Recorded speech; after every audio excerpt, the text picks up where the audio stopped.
Next is MCQ number 44, which is on permanent account number. Rule 114B read with section 139A. Which of the transactions the permanent account number is mandatory to be quoted or mandatory to be mentioned? In which of the following transactions quoting of permanent account number is mandatory by the person entering into the said transaction? If you observe, there are 6 transactions given, 1, 2, 3, 4, 5, 6. We have to decide for which of them the permanent account number is required to be quoted mandatorily. Number 1, opening. There are 18 transactions given in Rule 114B.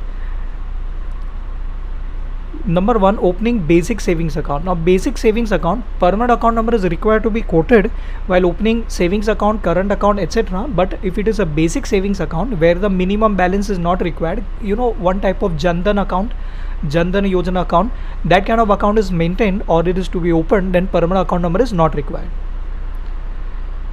Let me show it to you here. This particular transaction, opening account, second one, opening account with a banking company other than basic savings account, then permanent account number is required to be quoted. But if it's the basic savings account, permanent account number is not needed. The first is not required. Second, applying to a bank for issue of credit card. Here permanent account number is definitely required to be quoted. Second, this third point, if you observe, making an application to any banking company for issue of credit or debit card.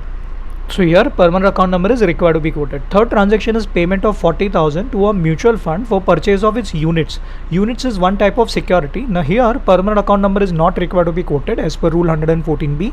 Why permanent account number is not needed? Because of the reason that permanent account number as per 15 point out of 18 is required to be maintained or is required to be mentioned only for sale or purchase of securities other than shares for an amount exceeding rupees 1 lakh per transaction. 1 lakh per transaction, and here the transaction value is only 40,000. Therefore permanent account number is not required. Fifth one, cash deposit with the post office for rupees 1 lakh during a day. What is the limit applicable here?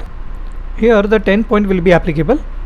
Deposit with a banking company or a cooperative bank or a post office, cash deposit exceeding rupees 50,000 during one single day, and here the amount deposited is 1 lakh rupees. Therefore permanent account number will be required to be quoted. The next is fifth transaction, a fixed deposit of 30,000 FD, or you can call it as a time deposit of 30,000 with a non-banking finance company registered with RBI, aggregating single deposits of 30,000 but aggregating the total deposits of 3,50,000 for the whole financial year up to the date of this deposit being made. What is the limit applicable here for this kind of transaction? For this kind of transaction, the time deposit, 12th one, time deposit with NBFC, D point, non-banking financial company which holds a certificate of registration from RBI, an amount exceeding rupees 50,000, single deposit of more than 50,000 or aggregating to more than 5 lakh during the financial year. So there are dual limits, exceeding 50,000 one time or exceeding 5 lakh rupees for the whole year. Here neither this limit is exceeded nor this limited. Therefore permanent account number is not required to be quoted.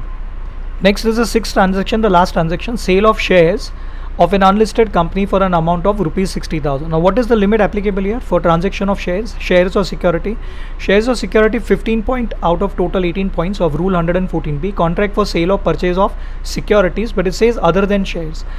Amount exceeding 1 lakh rupee per transaction. Here shares are not covered. That means as far as shares are concerned, we may have to apply the last point, which is the 18 point.